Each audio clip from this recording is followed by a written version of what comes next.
because it got disconnected.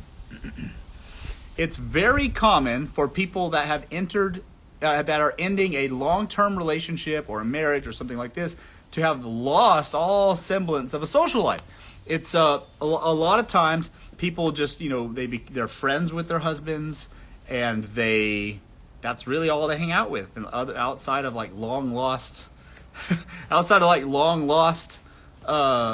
friends, or college friends or whatever, your social life and committed relationship starts to dwindle, and you kind of lose track of your social life. So if you're if you're coming out of a divorce, the big thing that you should try to do right away is to go back out there and start establishing some semblance of a social life again. Because if you don't do that, you're just going to be alone, sitting around in your own fucking misery, and that's not good for you. And it will keep you there. That's the problem. It'll keep you sort of in that rut. Like, I know we're all adults, we got responsibilities, some of y'all got kids, whatever. And so because of that, you have your routines that you still have to kind of stick to, but the one routine that you shouldn't stick to is just the isolation routine, which is a really bad way to keep you kind of in a funk for a long time, sometimes years or decades. So it's best to just put yourself out there. Don't get out and start going out to, places that are interesting to be at, where, people congregate, depending on where you live and all that stuff and kind of what you're into. Don't go out there with the expectation to replace your husband. That's no good. Simply go back out into the world with the intention to just experience new things. And as a woman, you'll get more opportunities to meet people. You'll get shown around things. You'll get invited to stuff. And you'll, more importantly, sharpen that social tool again. So put yourself out there. Don't sit around on your bed at home mourning the loss of the relationship, okay? I think that's the most helpful thing.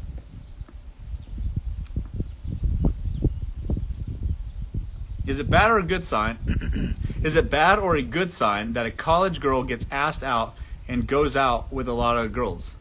Brandon. What do you care, Brandon? Who gives a shit if a girl you think you kind of know or don't know or do know? Who cares if they go out a lot? What does that have to do with you, Brandon? Who cares? Focus on yourself, King. Trust me. That's where I am now. Yeah, exactly, Jessica. Introvert who doesn't drink. Now where do we go? You still should go out to places where people congregate.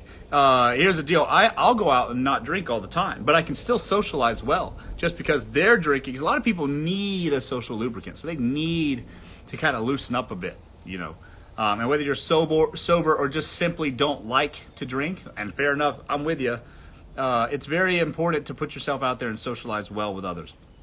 And also, that's one of those tools that if you don't use it, you lose it. So if you're very good at socializing, when you were younger, but then as you kind of isolated yourself, you've been in a serious committed monogamous relationship, you're sort of comfortable in your own little environment, and you only speak to one person or two. And then suddenly you're faced with a divorce or a breakup or something, and now you're forced to fling yourself back into a social setting with people you don't know. And you realize, oh man, I'm a little rusty at this social thing. That's because if you haven't been using your social skills very much outside of the context of your long-term serious committed monogamous relationship. So what you should be doing is you should be practicing, putting yourself back out there and practicing having conversations that become interesting with strangers. And you can do that in settings where people drink, okay? And you don't have to drink so much. And I would, if you don't drink, I would try to encourage you to go to tasteful places where people aren't really encouraged to get fucking hammered. Like daytime drinking things where people can go out, have a drink or two, and be totally of sound mind and fine. Now, if you're going out to nightclubs and things like that, you're going to be dealing with people that are absolutely fucking hammered. So maybe that's not the best choice. Okay, so just try to stay focused on the classier side of things if you're not drinking. Hi, what's up, Shay? It's definitely an adjustment, of course it is. Married for 10 years, husband always talks about other women and compares you to them, I'm assuming. Normal for a man or no? Yes, it's very fucking normal. And here's the thing. Men look at women, you're not only their companion, but you're also their friend, And a lot of times, what I was saying earlier, when men are in a relationship with a woman, you're very often their only friend. Most of the time their friends are, gone. They haven't talked to their homies in years. Stuff like that happens. So you're their friend. So in some cases, you kind of have to fill the role as a bro, you see. Now, I don't think it's good for them to be diminishing you as in comparison, but it's not uncommon for a man to look at a woman and be interested in her, and it's not uncommon for him to like make a comment about it to you. I would just try to not take it so personally. Don't make a big thing of it. Otherwise, y'all just gonna be fighting all the time.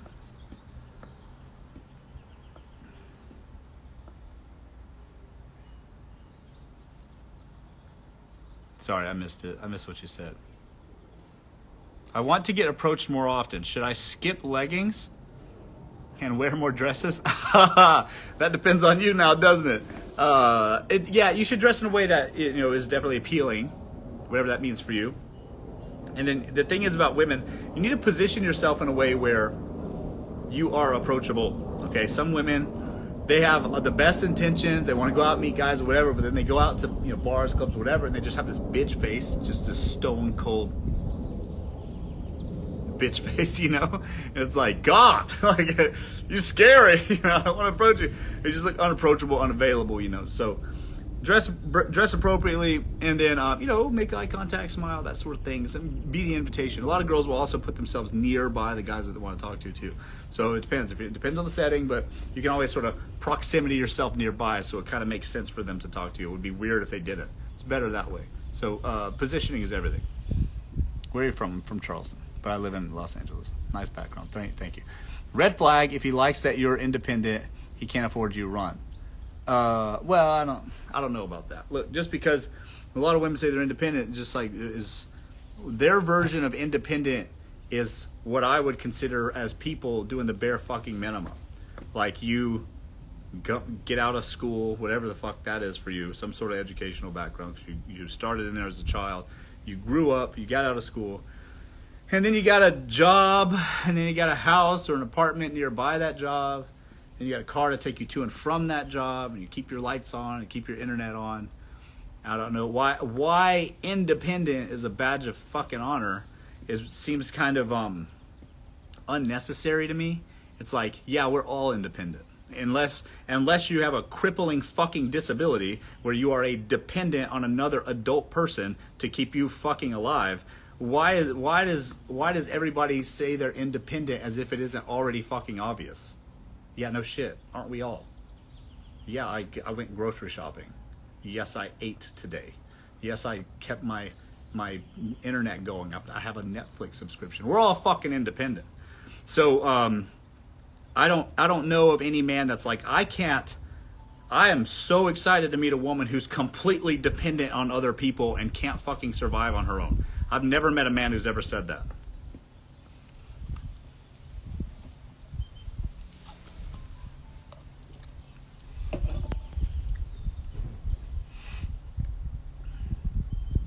Okay.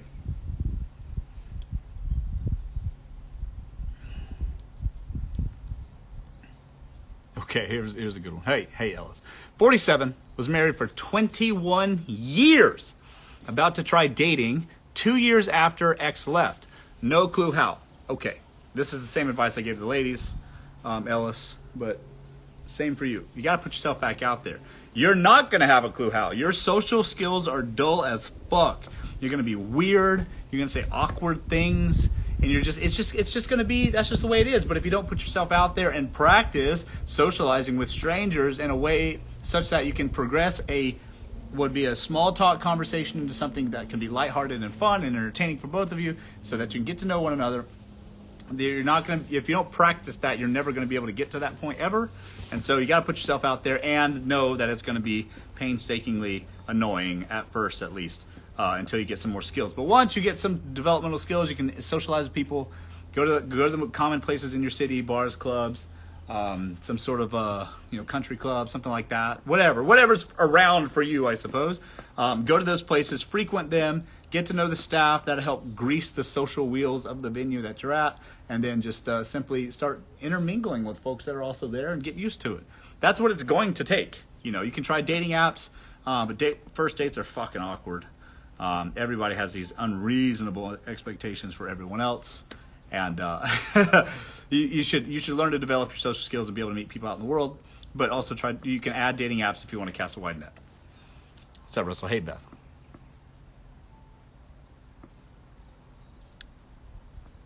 Suburbs only married guys hit on me here. Yeah, fair enough. Well, you might have to travel outside the suburbs. Please answer my question. I really need your help. That's all I read from you. What's a good first date spot? Dinner or coffee or no? I don't think coffee is good. Dinner can be appropriate if it's appropriate. The thing is, oftentimes with dinner, especially if you're a man, you'll take out 10 bitches to dinner and you'll never get a fucking call back. They'll be like, and when I say bitches, I mean girls that are going out with guys specifically to just have a free dinner and use them. You know what I mean? That's kind of bitchy shit, you know? You might deal with that. As opposed to, women that are genuinely interested in you. That's a hard thing to tell. Because, like, let's say you're on dating apps, let's say, you can legitimately meet straight up a bunch of women. I knew girls, I swear, I'm in LA. So here, let me tell you. I know girls right now that have men saved in their phone as free food as the title. Free food. And those girls are bitches, man. With respect from the guy's point of view, that's a bitchy thing to do, you know? And like, there's a lot of girls that will absolutely fucking use you. Coffee, though, is awkward. There's no real move from there. But then if you're taking girls on first dates to dinner, you might never hear from them again. So my advice is dinner's okay. Just, keep it cheap if you're cheap. My thing is I'll take girls to expensive dinners. And then I'll lose interest. And then, or just have kind of like, maybe approach. Because I got other shit going on. I'm busy, you know. And I don't know. I could have bought another supercar with all the girls I've taken to dinner that I've never saw again. For one reason or another.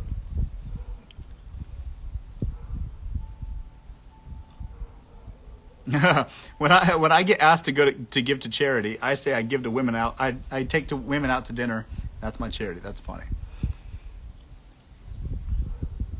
Keep it cheap. Yeah, you should keep it cheap. User 74916.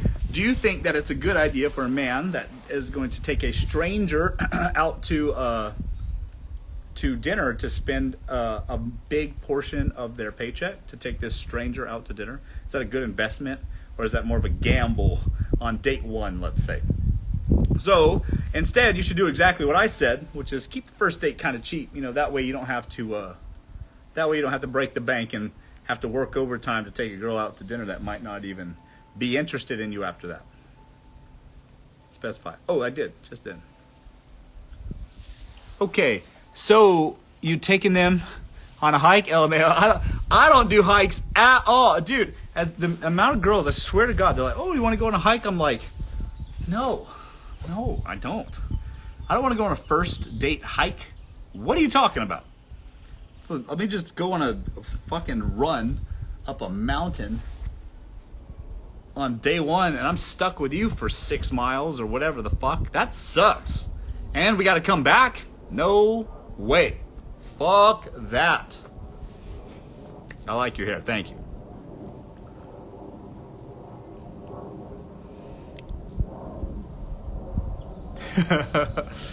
Heard walk-in dates were good first dates, so you can take a hard left when it's bad or a second lap. No. Wrong. That's not true at all. I think breweries are cool first date spots. Yeah, that's cool.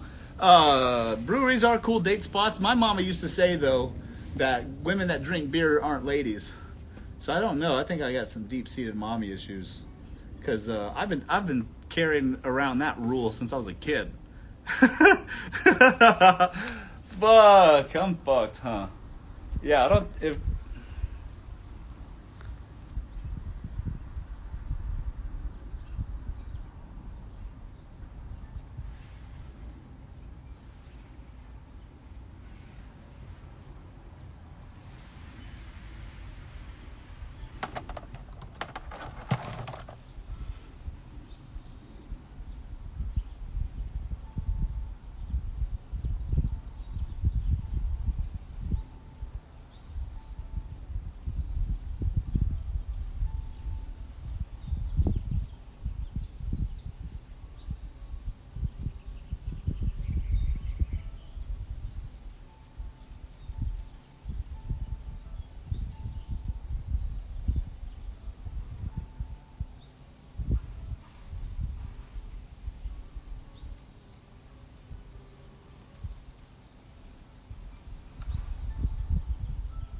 Oh shit! I didn't realize I was still on live. My live, I totally got my TikTok just banned my live, and it says violation general. What? Why am I banned for general community guideline violations? What are you talking about? But they sometimes when that happens, they'll restore you right away. Let me see what they say. Hang on. Appeal submitted. Yeah, violation reason general. Your live access was suspended for violating our community guidelines. Which one? No, none. Just sort of generally. That's what just happens. Okay. All right. Okay. Get out of here. Okay. I guess I'll just wait then. I don't know. Someone reported. Yeah, but just so if any person reports your live ever, anytime, you just lose it? I don't get it. So I don't. Just because somebody reports you shouldn't mean your live goes down. Maybe for saying bitches, yeah, maybe. I guess. But I'm talking about women that were being bitches to men and going on dates with the intent to use men and have them buy them free food. Just for that purpose. That shit is bitches. That's annoying. Anyways, I don't know. Sorry, it was something I said. No. It's nothing like that. It's all good. Usually these kinds of things, these like suspensions will come back. Like it's no big deal. Honestly, it's no big deal. I've been suspended before a bunch, and all it basically ends up being is like you appeal it, and then 20 minutes later you're back up, and it's fine. It's all good. What are examples of cheap dates besides food or drinks? It's always good to kind of go and consume something, like it just kind of lowers your guard a bit. You don't have to be perfect looking all the time. You can go out and I would try to get, cheap things like taco trucks, froyo, stuff like that, Just it's something it puts both parties at ease if they're also eating something and kind of talking and discussing and sharing flavors and liking things. That's cool. That's a cool thing. You don't have to take people on yeah, look, appeal update. We've determined that your content didn't violate our community guidelines. Access has been restored. The fuck? God. Really? Great. So I get some 13-year-old kid can go report, and then it's just shuts off 400 people viewing me at once. What the hell? What the fuck is this? And I gotta go now anyways. It's okay. That's annoying though. God. So sensitive. Anyways. Okay, so I'll answer a couple questions I'm gonna bounce. I joked about women risking getting murdered by going on a hike on a first date. Yeah, I don't think hikes are cool. I don't think hikes are cool on a first date. Some people, like in theory, it sounds cool. Oh yeah, we'll go on a hike. But that's like fourth date shit. That's not first date shit. A date to go on a hike is fine. That's fine. But not first date though. Because when you're on first date and you're walking along the trail and wherever you live in the Anzo Borrega Desert, or even just like some slot canyon, wherever, some interesting hike, because you got to take it somewhere interesting. It's not going to be like a hike around your city block. You're going to go to a place that you risk getting bitten by a fucking rattlesnake, I guess. And then so you're going to take that on a first date. And then now you're stuck walking with a person that once you saw him in real life, him or her in real life, you're like, ugh, oh God, I'm here though, fuck it. And now you got to walk for 4 miles talking to a guy or girl you don't even find attractive. Ugh. And then you got to walk back, hot as fuck, feigning interest. I don't even walk that fast. That date would take forever. I got long legs too. Fuck that. Ugh. And people think it's a good idea. They're like, oh yeah, let's go on a hike, first date. What? Why? Like, that's, y'all stuck out there, like, God. At least if you're going on a first date, you get a froyo out of it. It's better. It's better that way.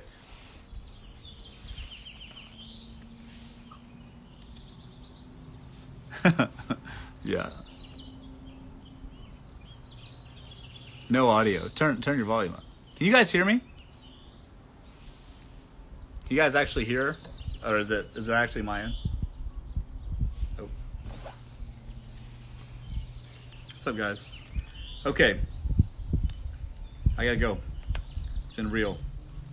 It's annoying what happened to TikTok. Yes, okay, great. Yeah. So just think about that. Next time, first date, not being a hike, okay?